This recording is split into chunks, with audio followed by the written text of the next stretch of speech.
Let's break down our top last-minute waiver wire additions for week 2 of the fantasy season. If all else has failed you, these are the guys that you can run to the waiver wire right now to pick up to help you guys get a dub in week 2 of the fantasy season. Let's kick the video off with Calvin Austin of the Pittsburgh Steelers, coming in at 48% roster at the time I am recording this. Tough matchup for him in week 2, going up against the Seattle Seahawks, who going into the weekend allowed the 4th fewest fantasy points in week 1 of the fantasy season. But Calvin Austin finishing with 17 PPR fantasy points in week 1, 6 targets, 4 catches, 70 receiving yards, and a touchdown against the Jets.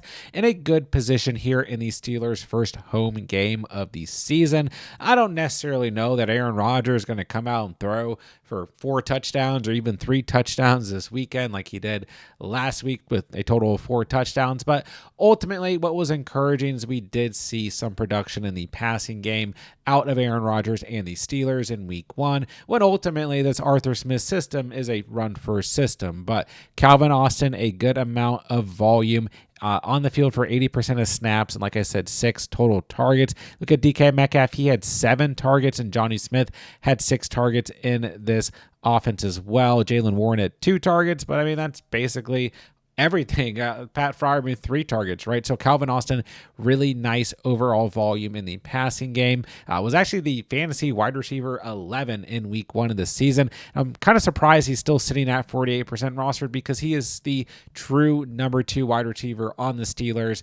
It's early in the season. Make what you want out of that. But ultimately, I do think he's worth rostering. And if you guys are in need of a last-minute flex option, especially in PPR leagues, Calvin Austin is an option for you guys here in week 2. Let's talk about Darnell Mooney of the Atlanta Falcons, coming in at 57% rostered. So, might not be out there for all of you guys, but worth checking because we're going into week 2 with Darnell Mooney fully active, cleared to return as he was dealing with that shoulder injury. So no read on, how he did last week because he didn't play last week. It is worth noting that Drake London is going to play this weekend, also cleared from a shoulder injury, but bear in mind, injuries to the number 1 wide receiver, he could be somewhat limited. And then like Ray McCloud got kind of phased out, it felt like last week. Casey Washington got more involvement than Ray McCloud, but Casey Washington will be out this week due to concussion. And then you got Kyle Pitts looming around, who had 8 targets last week. But Darnell Mooney will have some sort of role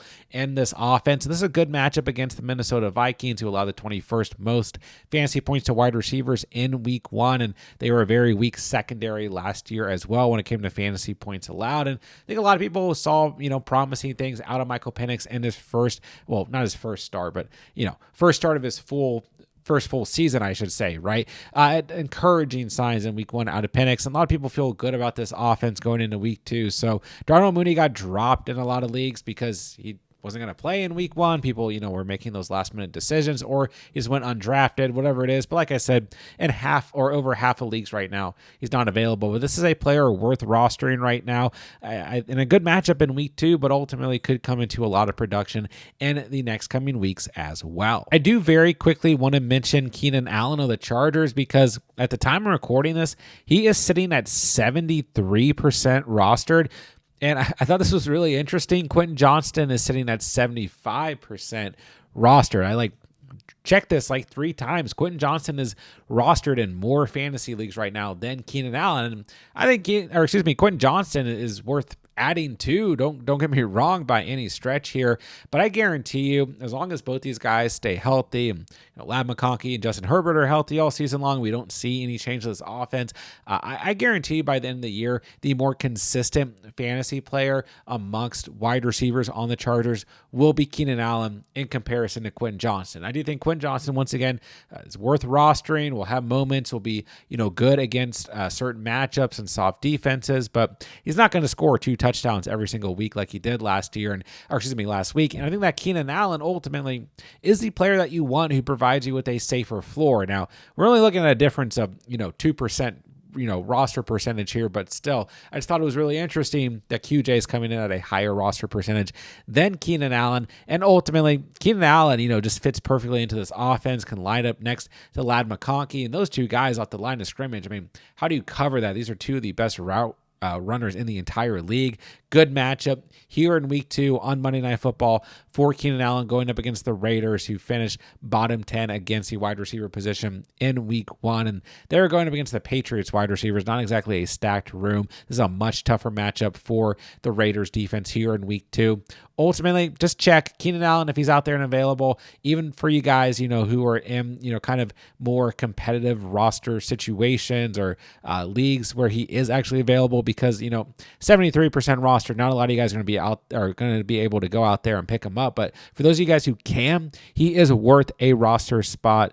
Period. I think he's going to have a big week in week 2. Keenan Allen, Quentin Johnson, both worth adding here as we approach the weekend. And honestly, I'm still shocked Keenan Allen is sitting at just 4.5 receptions on Underdog after having 10 targets and 7 catches in week 1 and then being such a good matchup for Allen in week 2. I'm headed straight to Underdog to take the over on Keenan Allen's receptions heading into the week. And don't forget, all new users who sign up on Underdog using promo code THECATCH, that link is down below, are going to get a free NFL Pick'em for week 2's action. Take that free Pick'em, take Allen's over on receptions, and if both of those lines hit, you'll automatically double your cash entry. And Underdog has a new exclusive offer to anyone who signs up using promo code THECATCH that once you play through $5 on Underdog, you're going to automatically receive $50 to use towards week 2 NFL action.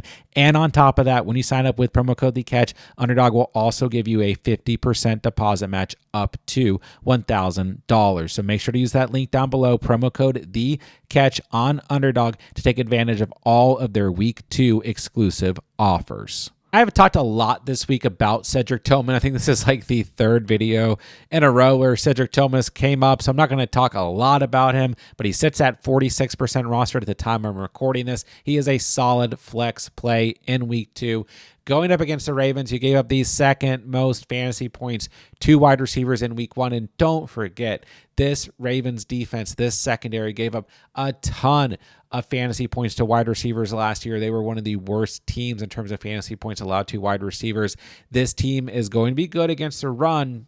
In theory, I know this defense looks scary on paper, but last week they weren't even good against the run. But my point is that this is not a secondary that has been good in the past year or two in terms of fantasy points to wide receivers, so don't be scared of this matchup. Cedric Tillman, we know the Browns are going to throw the football a ton.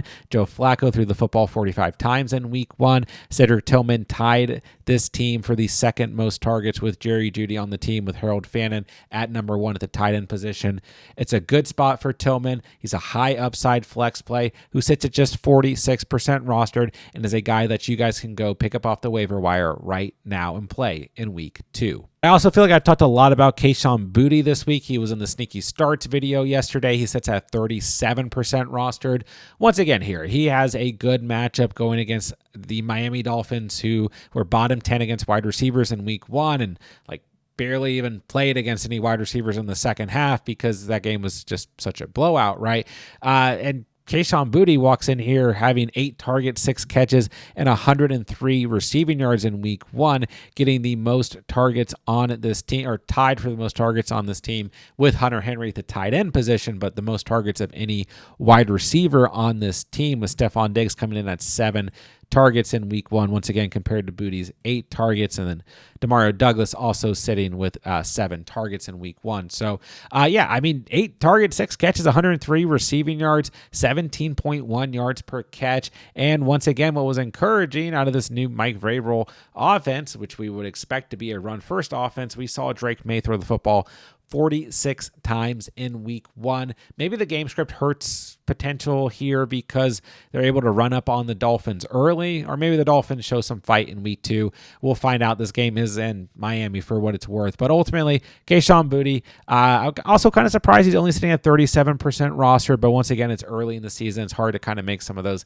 keep cut decisions this early in the season. But if you're desperate for a wide receiver, flex play, Kayshon Boutte is certainly an option here in week 2. All right, I will very quickly mention that Hollywood Brown has moved up to 75% rostered. If he's out there and available, definitely a flex play this week against the Eagles. But I also want to mention JuJu Smith-Schuster of the Kansas City Chiefs, who's sitting at 9% rostered. I mean, he didn't do anything crazy last week, but he did have 10.5 fantasy points, 5 targets, 5 catches, 55 receiving yards, 11 yards per catch. Certainly not bad. The Eagles kind of middle of the pack week 1, 16th against opposing wide receivers. I think that JuJu is going to come in here and be the true number 2 wide receiver in this matchup. I know that Thornton's hanging around, but he had just 4 targets and 2 catches in week 1. And then maybe there's somebody else you can step up here, but Jalen Royals, the rookie, is still hurt. You got Jason Brownlee signed. I don't even know really. For me, it is pretty clear cut. Hollywood Brown, JuJu, Thornton,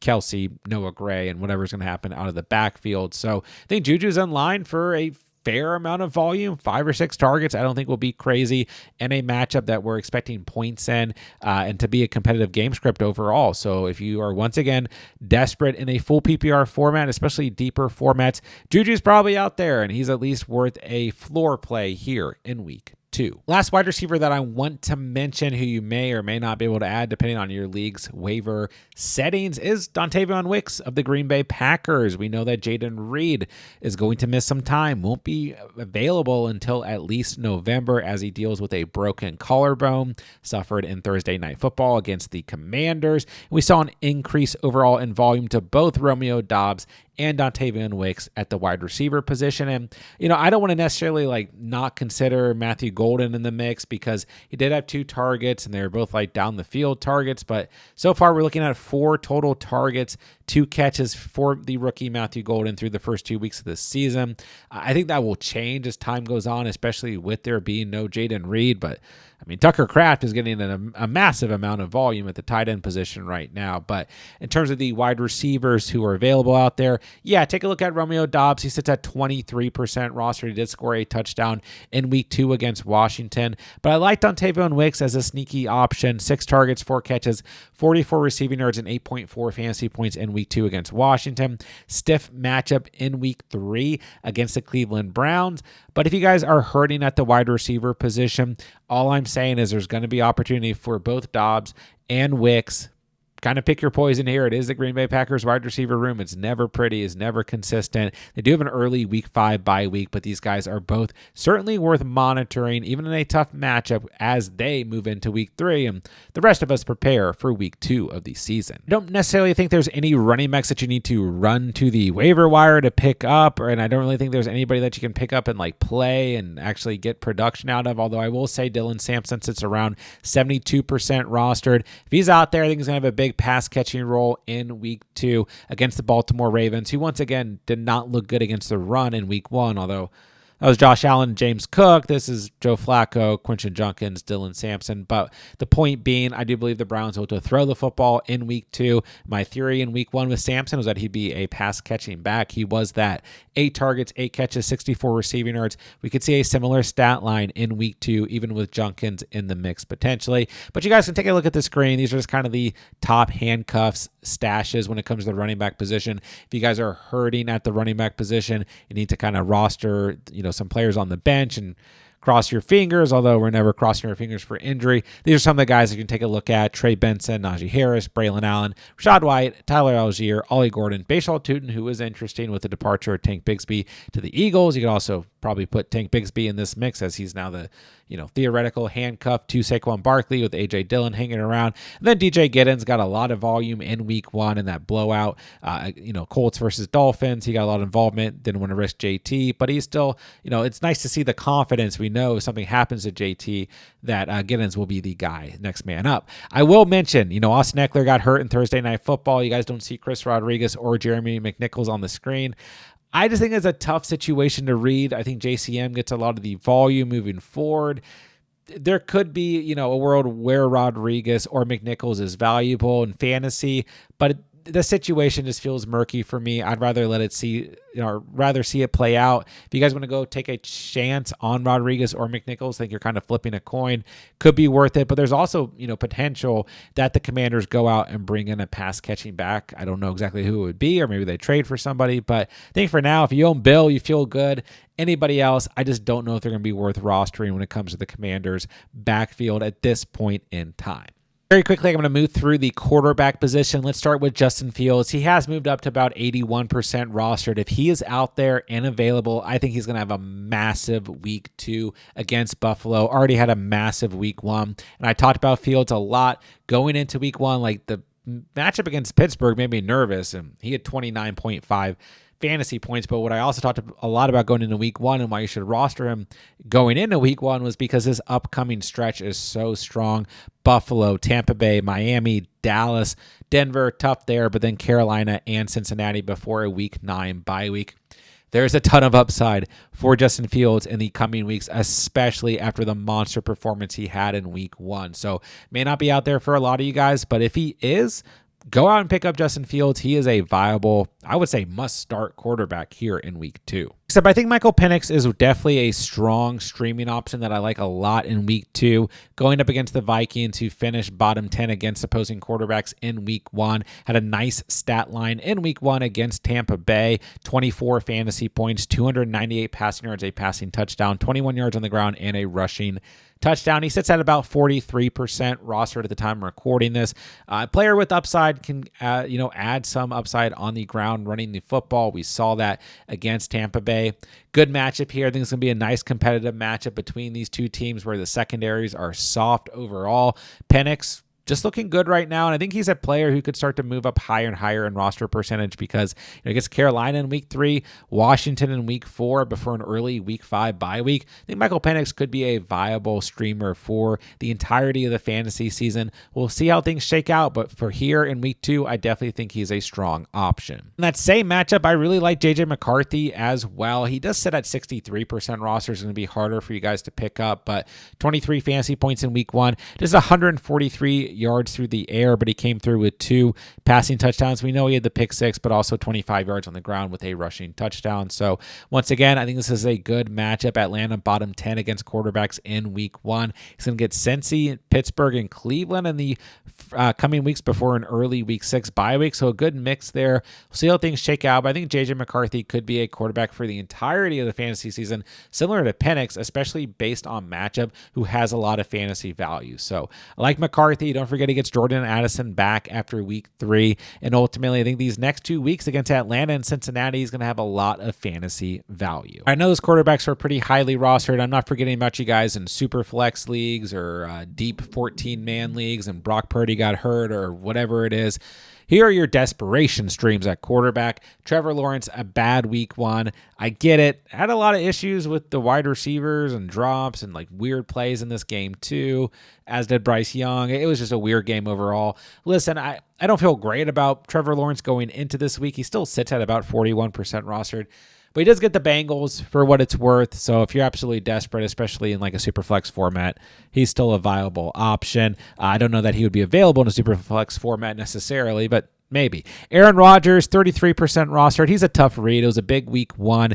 Once again, like an Arthur Smith system, they're not going to throw the football first and foremost, but he played very well. It's a tougher matchup against Seattle this week. He's coming off of a 4-touchdown game. I don't think that's going to happen in week 2 once again, but against New England and Minnesota before an early week 5 bye. He's a player. I mean, finished at a top 10 fantasy quarterback last week.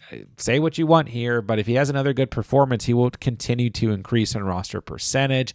Then Geno Smith is probably the quarterback I like the most on this list. Had a quietly good week 1 with 18.4 fantasy points, but the Raiders threw the football a lot, even in neutral moments in this game. They're like number 1 in throwing the football in neutral game moments or whatever in week 1. He had over 360 passing yards, a touchdown, a pick, like a pretty typical Geno Smith stat line. Now, I will say I don't love this matchup against the Chargers in week 2.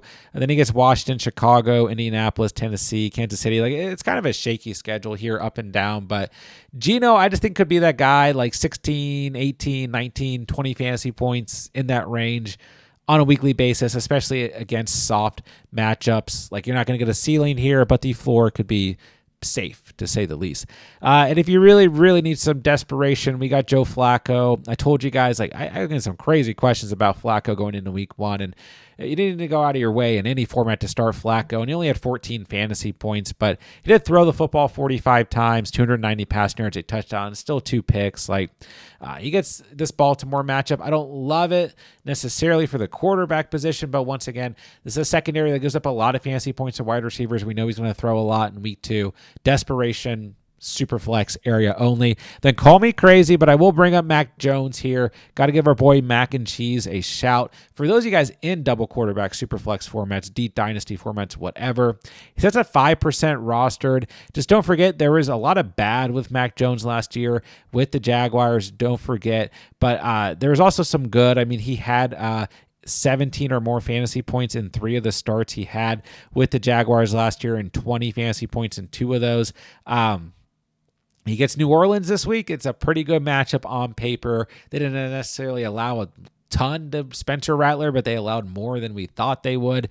Desperation, super flex. I'm just throwing it out there for you guys. He gets Arizona, Jacksonville in the next following weeks. We don't exactly know how long Purdy will be out, but he could be a streaming option in the true desperation territory if you guys have nothing better. All right, at the tight end position, I will quickly say if Zach Ertz is out there and available, depending on your league's waiver settings, if you can add him or not before next week, I would definitely try to do so, as he is looking very good early in the season, sitting at 52% rostered and a touchdown through each of the first 2 games of the season. Now, Jaden Daniels may be dealing with a knee injury. We'll find out. Hopefully not. That could impact Ertz's potential. But still, if he's out there and available, he is worth adding. Then moving into players for this week, I really like JuJu Smith. We're going to fly through tight ends because almost all these players were in yesterday's video. But JuJu Smith, 12.5 fantasy points in week 1, 6 targets, 5 catches, a touchdown. Nice to see him utilized once again in Arthur Smith's system, but we do know Arthur Smith loves JuJu Smith. He gets the Seahawks this week. They allowed the most fantasy points in week 1 to the tight end position. JuJu Smith, a good streaming option, sits at 55% rostered. And you know it's not a streaming tight end video discussion without Brenton Strange being involved. He gets a great matchup here in week 2 against the Bengals, bottom 5 against tight ends in week 1, sits around 37% rostered. We know that Trevor Lawrence likes to throw to the tight end position. 9.9 fantasy points in week 1 for Brenton Strange, 4 targets, 4 catches. Brian Thomas had 7 targets. Travis Hunter had 8 targets. Next man up was our guy, Brenton Strange. Great matchup here for him.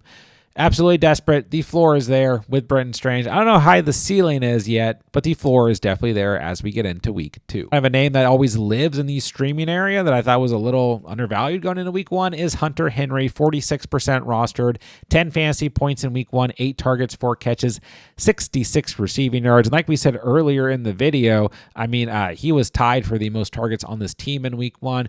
Drake may views him as a true security blanket. He will get volume. He is valuable in full PPR. Once again, I don't know how high the ceiling is, but the floor is there. Great matchup this week against the Dolphins, who just allowed a big day to rookie Tyler Warren at the tight end position in week 1. So Henry, if you got nothing better, he'll get you 10 points. He'll get you 11 points. At worst, 8 or 9 points. If he scores, then you're probably going to have a good day at the tight end position. 46% rostered, certainly an option for you guys here in week 2. And I completely forgot to put Harold Fannin in the Sneaky Starts video yesterday, so my bad, but he sits at 63% rostered. He gets a good matchup this week against the Ravens, who allowed the 30th most fantasy points to tight ends in week 1. I am still a little nervous, like what is the exact, for lack of a better word, split between Njoku and Fannin. Like, Njoku still had 6 targets in week 1, was on the field for 84% of snaps. Fannin on the field for 72% of snaps, but was much more productive.